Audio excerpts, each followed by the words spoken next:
right, good morning, everyone. Welcome to this week's market snapshot. It's a brand new week, a very interesting week. We have had a lot of advancements over the weekend, a lot of bombs dropping here, there, and everywhere. And of course, I'm just hoping everyone woke up on the bright side of the market. And for those of you that were in for last week's market snapshot editions, and we are going to see what the market has in store for us this week. Other than that, I would like to first remind you guys that this is not financial advice. Kindly do your due diligence, but feel free to use the analysis to supplement on your trade ideas and take more informed decisions as well. Other than that, don't forget to take advantage of the FXPesa Caribou bonus, which is a 100% deposit bonus on your first deposit after you create your account. So if you don't have an account right after today's edition of the market snapshot, go ahead in the comment section or in the description actually, and then create your account with us today. On top of that, do not forget that FXPesa does offer a variety of free educational resources from physical classes at the market snapshot where we are right now on YouTube every single day, Monday to Friday, 11 a.m. is the time. We do have numerous webinars, numerous events. At Tanzania, you did have an amazing event over the weekend as well, proudly sponsored by HFM, led by Kakao Taifa. For those of you that went for it, I believe you did reap something productive out of it. As well, we do have free physical classes in Uganda and Tanzania. That is Dar es Salaam FNB House, 3rd floor, Monday to Thursday, 1 p.m. And then Uganda Rumi Building, Lumumba Avenue, 7th floor, Monday to Friday as well at 3 p.m. So in case you're interested in any of those classes, go ahead and look for the link in bio. That's in the description and sign up for these free classes. That can help you benefit and improve your trading as well. Now, other than that, let's go down to what has brought us here today. As we all know, the weekend has been a bit up and down. We did see Iran losing their supreme leader, the Ayatollah, to US-Israel strikes. And of course, by default, we always expect our investors to run to a safe haven, which is true for some cases, but it's very important to understand how exactly it works. Yeah, we did have that gap up, a very massive gap up, but then the market came back down a bit, and then we are now seeing the market repricing in the movement as well. So we're going to break down exactly how best we can position ourselves and look for the opportunities through that day. But first and foremost, let's first look at the macros that we have in today. So at 4 p.m., we do have the ISM manufacturing PMI coming out. The forecast is 51.7. The previous is 52.6, which will slightly be a decrement. Not quite positive for that dollar. We want to see ISM manufacturing PMI always increasing because it shows a growing economy. So the forecast is 51.7. The previous is 52.6. Later on in the night, we shall have the Bank of Australia Governor Bullock speaking. That will be at 10 p.m. East African time as well. So that aside, let's look at as far as Monday is concerned. That's all the news events we have from that side, right? Now, on the other side of the geopolitical tension that I would expect to be driving the market most of this week, sorry, we can see that Trump said the entire military command is gone. Many want to surrender. Okay, that's just his personal views. Trump to drop Iran sanctions if a new leader is pragmatic. Now, this is something that us as traders want to pay attention to. The first headline, not as much. But remember, sanctions do affect the world, right? They do affect supply. They do affect different chains of business. So every time we hear things like sanctions or major interests of either the US or Europe or Israel being targeted, that's when it affects us, right?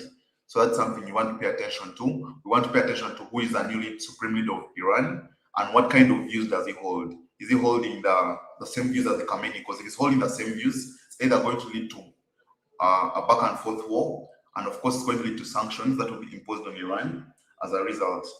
Then here you can see Iran National Security Chief, we will not negotiate with the US, and that can also give leeway for that war to continue. And we all know that investors will be paying attention to this war to know that what American interests are being targeted or have been bombed. Are they crucial to the business sector? If not, they go to what they call a risk-off environment, which very many investors have already adopted. But of course, some investors have actually adopted a risk-on. So if you notice carefully, when I come to my trading economics, before I come to the article over here, when you look on my right-hand side, we have some commodities, but I want to pay attention to the DXY over here. It's the second last on that table on my right-hand side, right? And we can see it's up 0.82%. That means that as much as some investors have decided not to go to what they call risk off, it's not a must that every time there's a war, all investors will run and just buy gold. It doesn't work that way. Right now, they're assessing the options and saying, okay, where does the US benefit from all of this, right? Okay, they have destabilized Iran's nuclear facilities. They have destabilized this. Are American interests safe? If they are safe, that means you can invest more in the US. Because then the US is going to invest more in military, or which militaries are global standard when it comes to money, how money moves. All these economies invest most in what they call the military, right? So this means that America is spending a lot of money. And in return, if you're spending a lot of money, that helps the economy. But even if it's just in the military, the B-2 bombers need about $2 billion to fly just from the US to Iran. That's how much they spent in June last year for each of them, just to fly to go and hit the Iran nuclear site. So there are investors who will think this way. And we can see this happening, right? The DXY is up 0.84%, but so is gold. So these are things you need to look out for in these kinds of times. We're expecting a weakening dollar, but we're seeing that this initial wave of war escalation has actually benefited the dollar as well, 0.82% as of the morning. That's something that is very remarkable. And here the article speaks about the same exact thing. The US dollar climbed above 98 on Monday, hitting a 5-week high as investors sold safe haven assets amid the escalating war in the Middle East. The US and Israel carried out military strikes on Iran over the weekend that resulted into the death of Iran's supreme leader, the Ayatollah Ali Khamenei, and the effective closure of the Strait of Hormuz. Terrain retaliated by targeting US assets across the region, raising concerns over broader conflict. Meanwhile, data on Friday showed that US producer prices rose more than expected in January, indicating that companies are passing tariff costs to consumers and complicating the path for the Federal Reserve to cut rate cuts. Still, markets are pricing in 25 basis points rate cuts this year amid speculation that recent market turmoil could prompt the central bank to ease monetary settings. So this shows that some investors are still on risk on, and they're paying more attention to the macros and the war going on, as much as some of them have, of course, already fallen for the need to play safe in this current escalation of the war between Israel, Iran, and the US as well. So the stock markets today don't sit for 600-point retreat as oil climbs nearly $6 per barrel after attack on Iran. Now, this, for guys who are in last week's market snapshot, we spoke about this, and I told you that one of the reasons was why oil is a major thing when you look at the war between Iran, Israel, and the US, is because one of the biggest oil channels that moves oil from the Middle East to Europe is in it's in harm's way of Iran. Iran can decide to bomb it. That will mean that oil supply to Europe will be cut off. Major oil supply to Europe will be cut off. And what does that mean? It creates scarcity. When it creates scarcity, prices go high.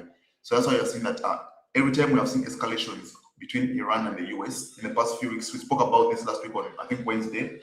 When I was here, we spoke about this exactly. And we said that if we see that escalation continue, I didn't know there would be bombs, but I said if we see escalations continue, then we shall expect oil to move up. And exactly what happened, we saw the bombs. Today by 3:09 a.m. East African time, we were up $6 per barrel, extra $6 per barrel from where we were on Friday. So stocks tumbled, dollar and oil rise on Iran crisis, some market trap.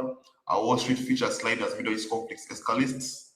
Okay, let's see what can we pay attention to here. We can pay more attention to this. Stocks tumble, dollar and oil rise as well, right?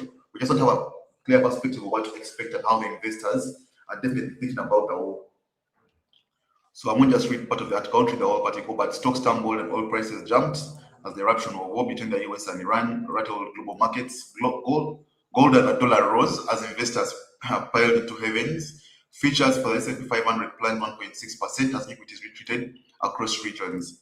NASDAQ 100 contracts were down 2%. Brent crude traded near $80 per barrel. That's very dangerous for the world.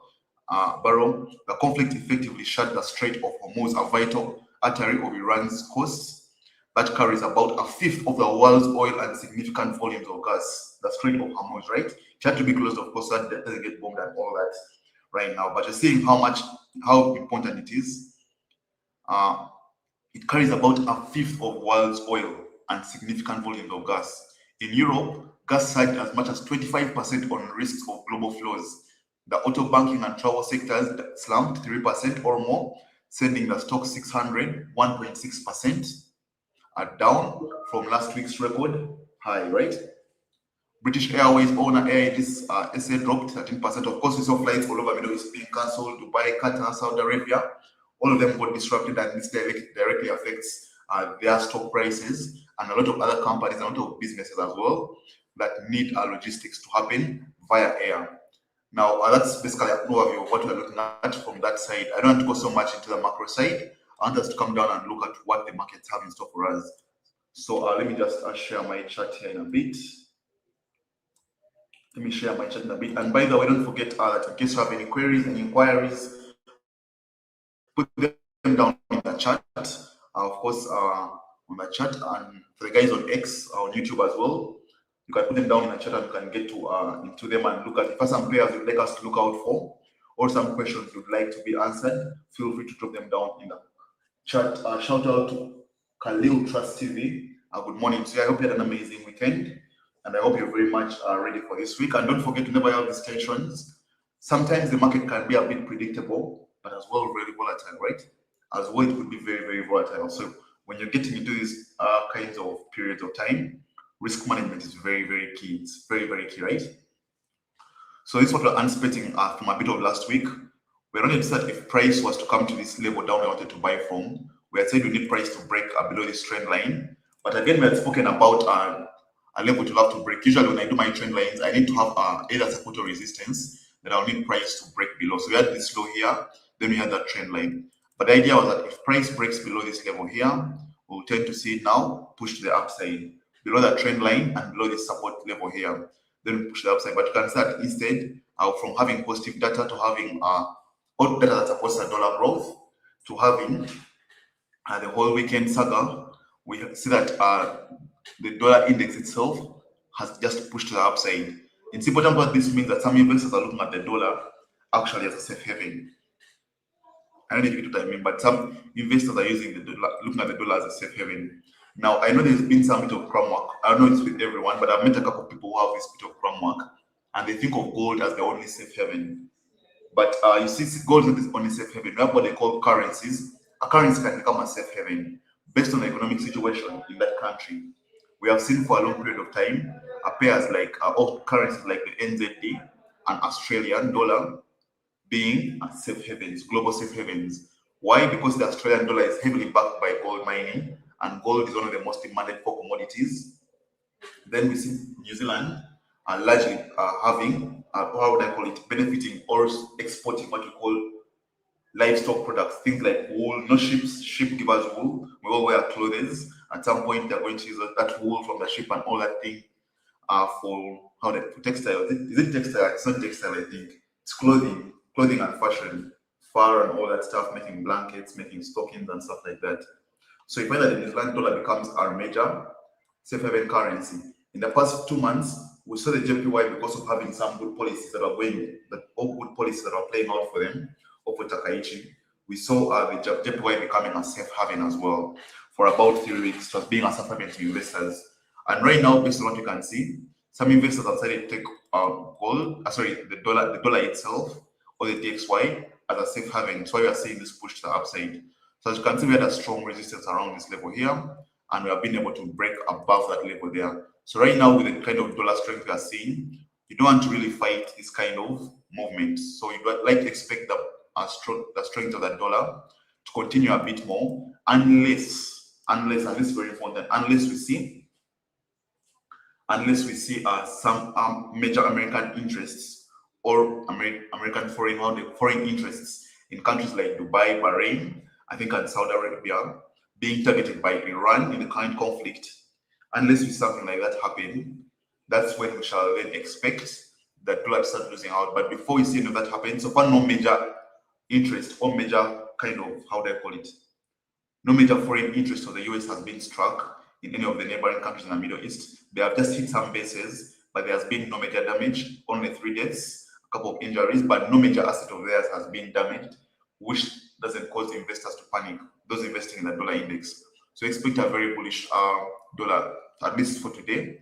Looking at it from an intraday perspective, we expect a bullish dollar. As you can see, the bulls are just coming in non-stop.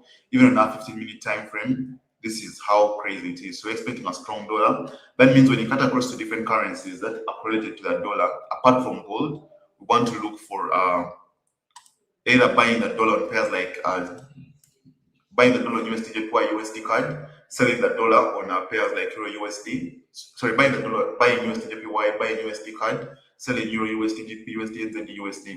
But let's come and see a breakdown of how those pairs can look like from a technical perspective. Now, this Euro USD, we're expecting some bit of push to the upside. Last week, we did see price come into our second demand level. Remember, we had two demand levels we wanted to buy from. For guys that were in for last week's market snapshot, we had spoken about this level and we had mentioned having a 5-minute confirmation pattern, but you can see price came right through it with a high momentum. You zoom this in. We can see that price came right through it with high momentum. But in case this area fails to give us buying opportunities, we'll look at the second area. Now, if you look at the second area here, you can see that price came straight into it. And if you go to your 5-minute time frame, we were offered a very nice beautiful confirmation. So I'm hoping the guys who are in on Wednesday, you're able to look out for these beautiful confirmation patterns. As you can see, price forms a low high, lower high, forms a high, then a retracement and pushes to the upside, giving us some very beautiful confirmations within this zone here. So we had some nice buys coming in from last week. Unfortunately, they couldn't go up and take out the highs over here because we did have CPI data coming out last week, and price failed to close above these highs we had marked out here. So the highs are marked out. We see it fake out of these highs. We see fake out and price fails to close above them, and then we start seeing the dollar coming in strong. That was the analysis from last week, and this is how it played out. We had a very nice opportunity coming in from this second demand level here that offered us a nice beautiful confirmation and a range of about 45 pips, which means a nice 20 pips wouldn't have been hard to get to call it a day. Very nice trade over there for guys that took it. For guys that would like to see how we came up with that trade idea, you can still go to on our YouTube channel here. You go to playlists or you go to live sections. You will find that live from last week on Wednesday, where we did break down that trade idea on Euro USD. So coming into what we expect today, it's a 4-hour time frame. Let me start from the daily time frame. Because the daily time frame, momentum is quite high. So the first thing I want to do is fight this momentum. You don't fight the momentum. So when I come down to my lower time frames, I'll do the 4-hour, 30-minute, and then continue from there. When I come to the 4-hour time frame, right now my sentiment will be strong for the dollar, basically because we are seeing all that bullish momentum, the bearish momentum on Euro USD, which means the dollar is strong. We are going to notice that price has broken a major level here. This level here is why I call it major is because we are seeing multiple reactions that have been coming up around this area here. From the left hand side, we can see how price has been reacting around these areas. So of course, I would say I would like to fancy a correction move back to this area here. I would like to fancy a correction move back to this area to continue the sales. But when the momentum is high like this, it's much easier to use lower time frames to look for areas of interest in case the market offers correction. So as you can see, this is just a falling knife. So what we'd like to see is either price gives us a new zone, a new supply zone around here, or it gives us a retracement back to this area here. So I'm not going to change much from that because right now the momentum is entirely bearish and I wouldn't want to risk, how do I call it? I don't take something based off impulse. Right now, taking a sell would be what they call an impulsive move when you're seeing all this kind of momentum. So in the New York session, you can expect some bit of correction on Euro USD, a bit of correction, then you can look for continuous selling opportunities on this pair here. If I go down to let me just the 15 and see what's happening before you break down. Okay, so on the 15-minute time frame, we have something that we could definitely use. We have this small pullback that occurred, and what you would like is price to come and close below this low here. Then probably if price comes back later on and gives us a nice confirmation within this area, we can sell to the downside. But you need price to first close below the low in this green candle, which I expect is going to be the next 5 minutes. Then you can have this as our selling area. But of course, you want to look at our confirmations first. Since I'm on the 15-minute time frame, I would fancy a 3-minute confirmation based on my time frame coordination and alignment. I would want to look out for a 3-minute confirmation when price gets back to this zone, respectively. So let's look at the time frames over here.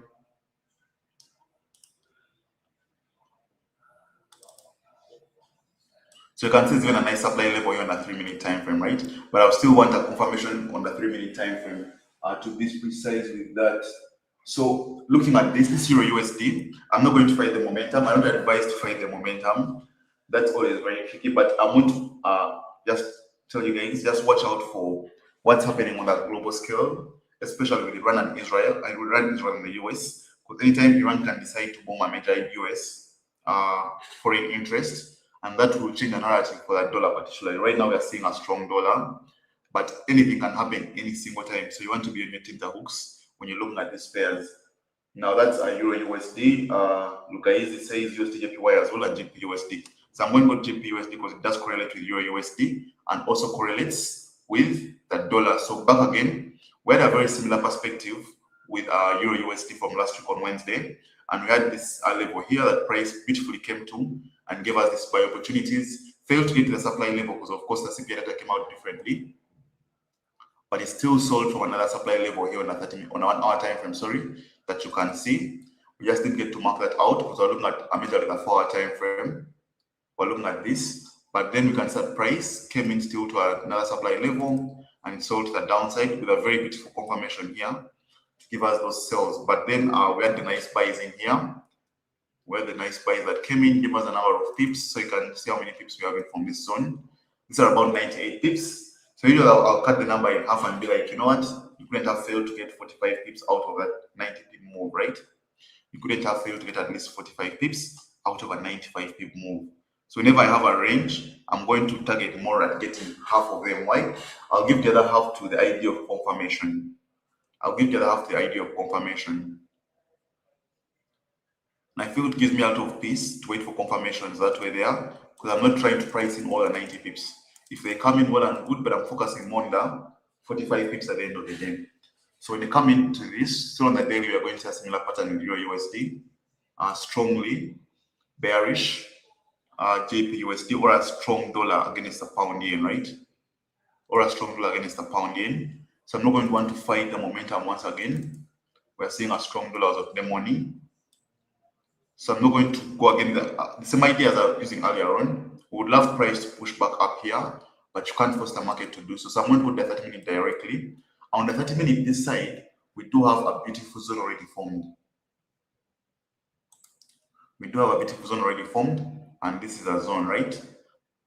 So what I would like to see is probably a push back into this area and then a 5 minute confirmation as far as our JP USD is concerned, a push back in here, and then a 5 minute confirmation, and then we can look to push.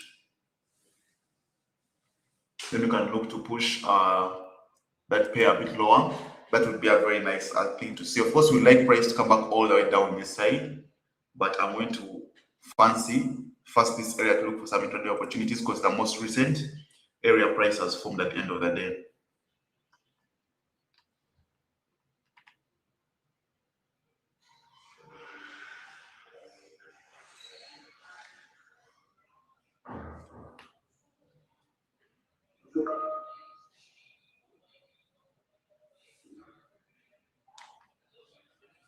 All right, so that's what I would like to look out for in regards to our JPY. Nothing much from Euro USD. They're always correlating together. So you can always look at those in a similar perspective. All right, so let's look at USD JPY. It's also highly correlated with the dollar index. And this is our analysis from last week, right? So if you look carefully, we had two zones marked out on USD JPY. We had the first zone here for some intraday buys. It did give some buys, not a lot. There were a few pips on that. I did take that trade, the first case scenario, but momentum did change in later on in that day. So you can see this was our first trade idea we had on a GPU, on USD JPY. Wanted to buy to the supply level, but somewhere in between we saw price come, perform this sweep, and then come back to our supply level, right? Where it gave us some selling opportunities down into our extreme zone, right? Now, if our extreme zone, price comes and gives us a nice, beautiful trade idea. The 5 minute confirmation was very perfect. As you can see here, price comes and offers us a shift. Nice, beautiful breakout from there. And then price continues to the upside, as well as anticipated from last week. Want to look at that a buy on JPUSD. When price breaks out of our zone, it hasn't given us the retest we're looking for yet because of the momentum on dollar strength as of this market open. Because it anticipated a break above this zone here. Then some bit of we actually get it. We get the breakout, right? We get the breakout. We spoke about the breakout, the retracement, and retraces back to a supply level. So here we have our breakout. Remember, we said the breakout should be a candlestick body closure above the zone. So here you can look at this candlestick body closure above the zone nicely. Then you have a demand level response for the breakout. That's always going to be an area of interest.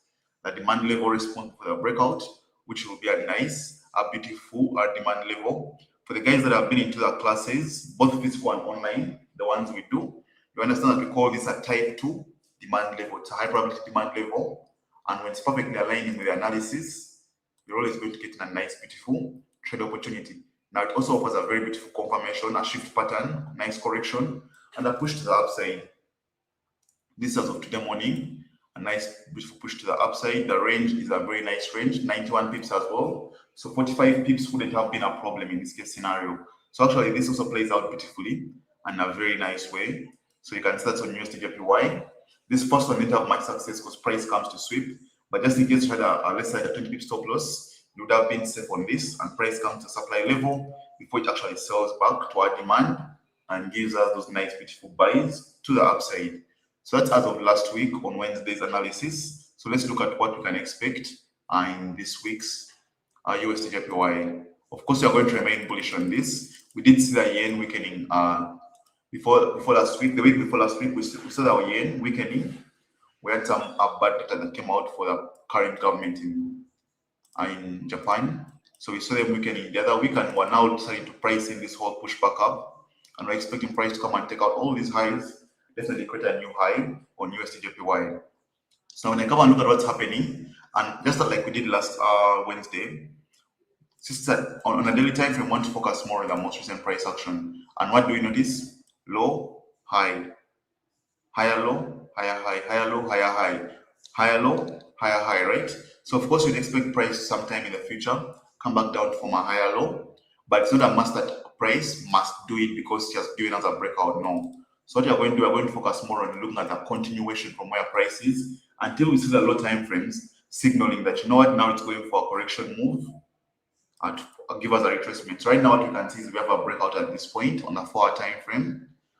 We have 3 strong bullish candles. We can't really do much with them. So you can go down to the 30-minute time frame and start seeing what exactly is happening on these low time frames. What exactly is happening? So I can see that right after the breakout, price gives me a 30-minute retest and gives me this demand zone. Now that demand zone will be my first area of interest to continue the push to the upside. So what I'll be looking for is for price to give me a correction back to this demand and then offer me a nice beautiful 5-minute confirmation from which I can look to push USD JPY back to the upside. Right now, our target on USD JPY is at the 160 level, where we expect at least USD JPY to come and take out in the short-term future. But right now, that's what we are seeing. We expect that push to the downside and try and see if we can get a nice beautiful confirmation and take some nice beautiful trade ideas within USD JPY. So I'm bullish on USD JPY, and this is what I'm looking at from a technical perspective in terms of today's bias. Then of course, if that area fails, that's when we now think of what they call the extreme levels. Well, the extreme levels are the ones below here, the extreme demand levels. The extreme demand levels are these levels down here, right? This comes the extreme demand level. Just like what happened on your USD, there was the most recent demand level, then there was the extreme demand level, and you want to focus more on the one that gives you confirmation. So that's a Euro USD, USD JPY, and GP USD as requested for by Lugaizi Alexavia. Then we have Nobat Omot says he would like me to analyze gold. So let's look at gold. Let's look at gold. So this analysis from last week on gold. If you guys remember this, on Wednesday, we had our nice range from this high over here and then the low over here.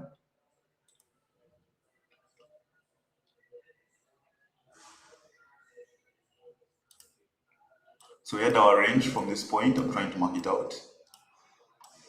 We had our range from that point.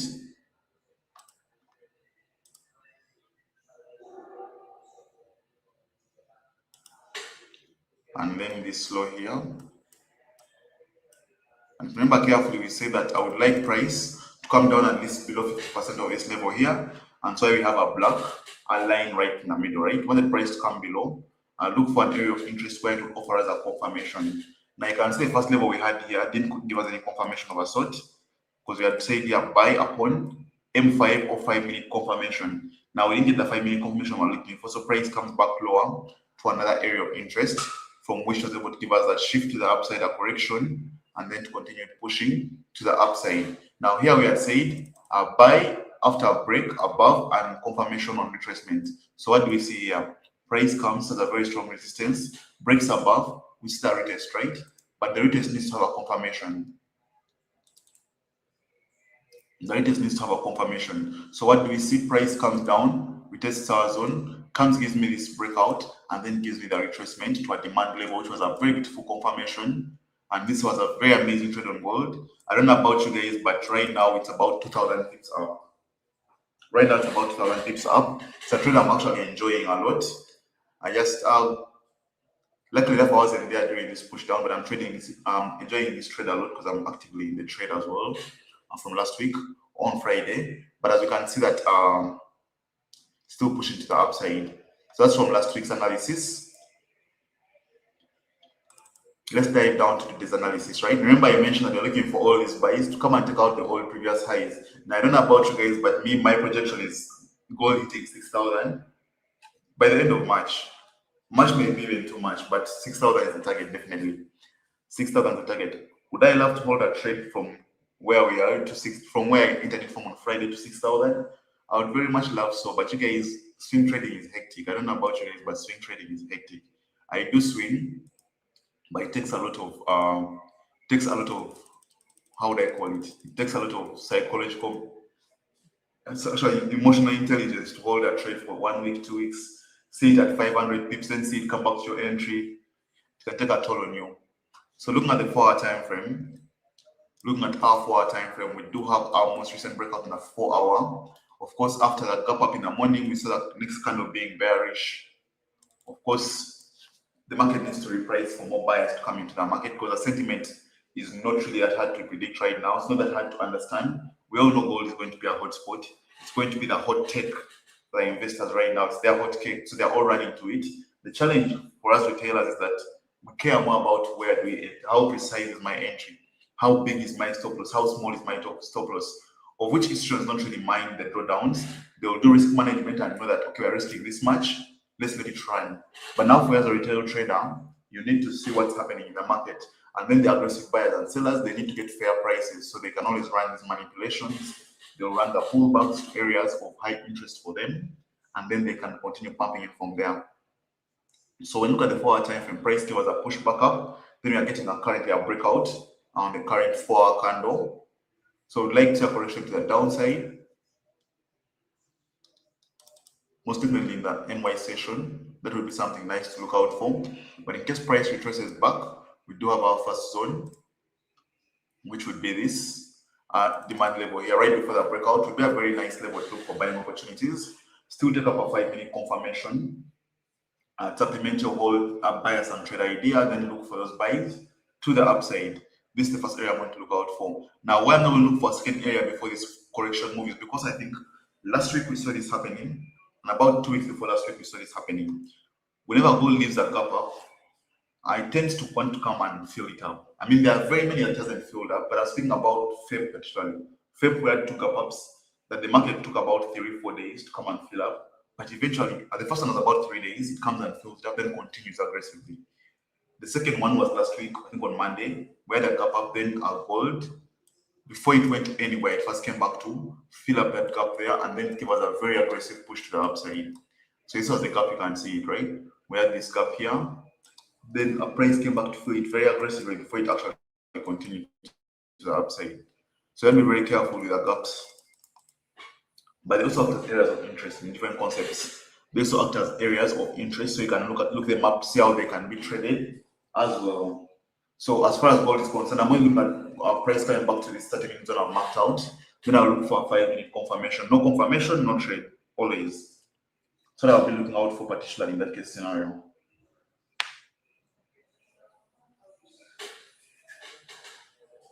So that's gold for Nobat or Mod.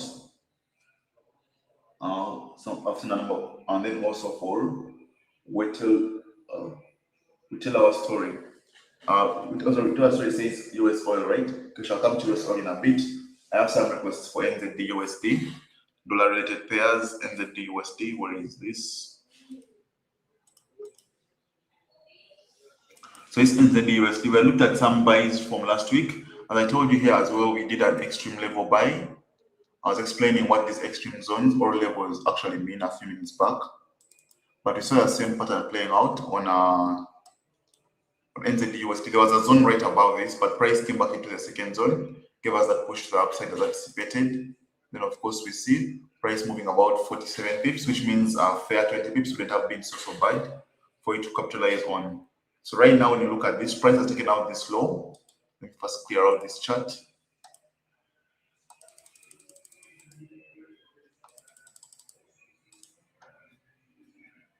As you can see, price finally took out this low here.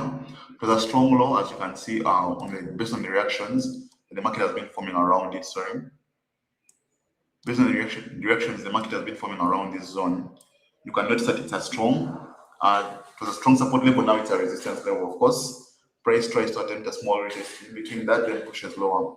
Then from today, we saw the price gap down, then we had a bit of price action that came in to rebalance that gap, leaving us with a new break of structure to the downside, which was this. And this momentum was so high that it took another extra lows and also took out the support level that was being tested multiple times as well. So that's what I intend to look out for in this case scenario. So what would we love? We love a push back up, either to give me a break and retest of this area. Remember, even the break and retest has a confirmation on lower time frames. I tend to use the same confirmations for all areas of interest, but I don't just keep one entry model, I keep at least 3 entry models just for diversity. The market is so dynamic. Today it will give you an order block, tomorrow it will give you a fair value gap, tomorrow it will give you an RSI entry. The other day it gives you a trend line break and retest entry. So you have to be very dynamic and have at least two or three composition modules to fit different scenarios, because you're largely going to be watching just what gold is doing, right?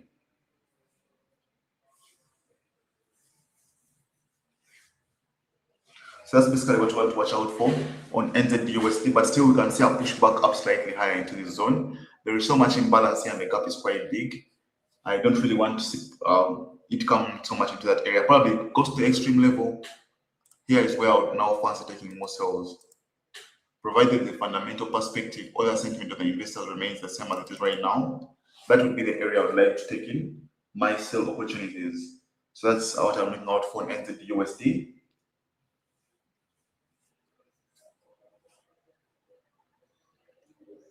Sure. Okay, so let's look at old JPY, Australian dollar, and the Japanese yen.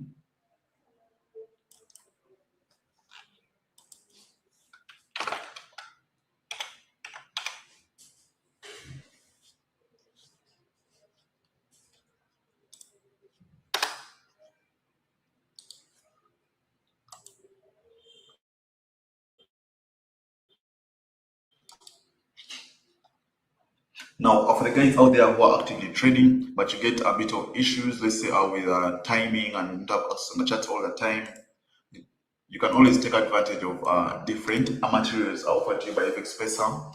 One of them is copy trading through equity trader. The other one is as well daily market insights, not just here but also in the Telegram, the FXPesa Telegram, and there's also a bullish part of the Telegram channel where you can always find some bit of trade ideas. Now this is the Australian dollar. Remember I mentioned the Australian dollar is a very good safe haven as well because it's heavily backed by gold. So you can see the gap down, but it also started pushing to the upside. So what you can see in the 1 hour, we're seeing a bullish engulfing. We're seeing a bullish candle in the 1 hour time frame, right? A bullish candle forming. Then you can see this kind of resistance that the market had formed. I think that's kind of like a trend line. So that I would really love to see for me to look for buys. I expect JPY to remain bullish because that's safe haven for very many investors. I'll also be focusing on price breaking above these levels here, then correcting back to them, and then pushing all the way to the upside. So that's what I want to look out for Australian dollar and Japanese yen. The yen is weak. Australian dollar is going to be a safe haven based on the current point quotation. The other difference maybe because Australia directly involved itself in the US-Israel against Iran war. Australia is one of the few countries that came out first and supported the US. And so they are so much involved in the war as well. But that doesn't really put them at much risk because I don't think they really have a big variety of how they call it. I don't think they have a large foreign interest that's around the Middle East. I don't think they have large foreign interest around the Middle East, so that's something you want to watch out for. So this is the old JPY, Australian line, Japanese yen, and this is what I'll be looking out for in today's markets. So this is a 1 hour time frame, so it's pretty direct. Australia has been a strong currency as the dollar was plummeting. Investors are running to currency like the AUD because it's a safe haven. So that's for old JPY. NASDAQ US oil. Okay, let's look at NASDAQ and US oil.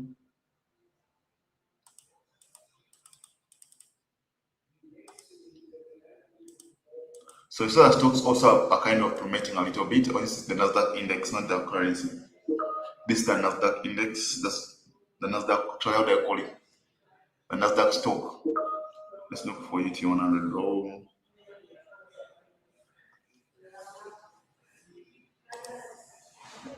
So now this is NASDAQ. Now we had a strong resistance level here.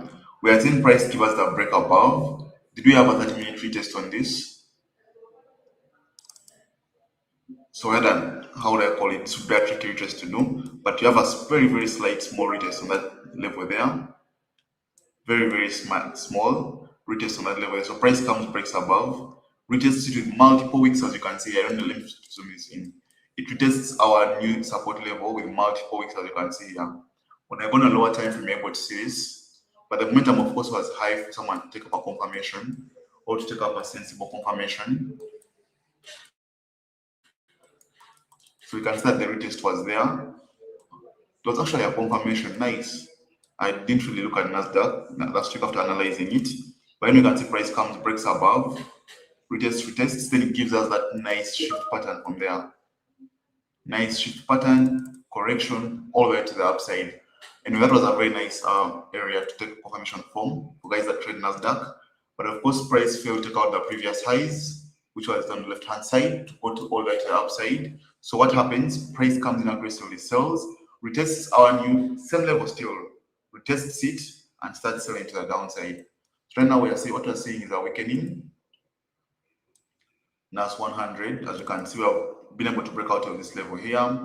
There was also some kind of support level here that we have been able to break below, which is a good sign to be a bit bearish for now on NASDAQ. So you can expect a pushback up to this supply level. Then you can look for more selling opportunities from there or selling confirmations. When the market happens to get back to that particular zone, we can be able to price that in.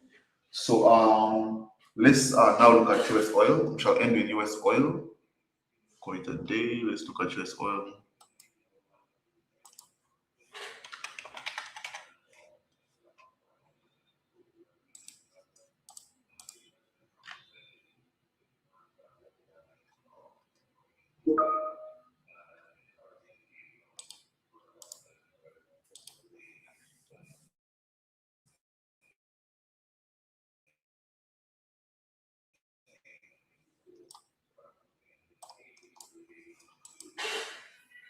Okay, so US oil from that corridor at the beginning of this session, we did speak about it going extra $6 per barrel from last Friday. And right now, as long as the war continues, I mean, we saw Hezbollah now directly involving itself in the war, targeting Israel. It bombed, sent some bombs over to Israel as of today morning. That means the war is pretty much on. But of course, we have seen a gap up from down here, which would be something nice for price to come and fill, right, with that, some kind of like demand below it. So that would be a very nice area to look for more buys on US oil. But other than that, we're still going to factor in buys based on where the market currently is until we see lower time frames, giving us a different perspective.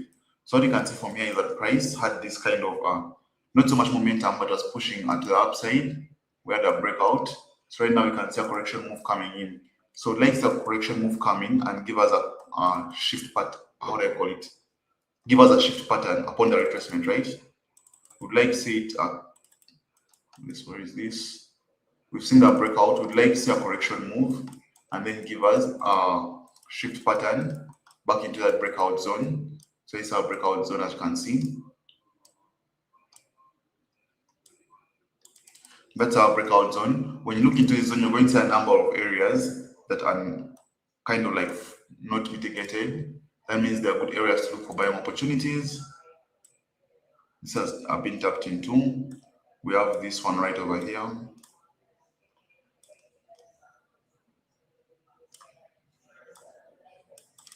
We have that. What other demand level do we have in here that's not tampered with? We have one more right above that. Let's see this. We have one more right around here. Now remember, I like taking this in my bottom 50%, so I'll tend to come in and, you know what, put in my flip tool and look at which one of them lies below my 50%. And in this case scenario, it's the second one over here. So the second one here will be my area of interest or my hyperbolic area of interest. The one above will just be an area of interest. That means I may not risk as much as I need to. I'll reduce my risk basically on that because a low probability area compared to the first one up at the 61.8. So basically that's how I'm expecting US oil to play out today. We are seeing a bit of corrections are trying to factor in. So wait and see how they come out with that case scenario. In case of looking for buys, we'll do that when we look at our price take out these highs as well. Then you can expect a correction to continue pushing price to the upside. So that's basically what we can look out for and anticipate as far as today's markets are concerned. So let's see any 1-2 questions that we can look at before we close the day.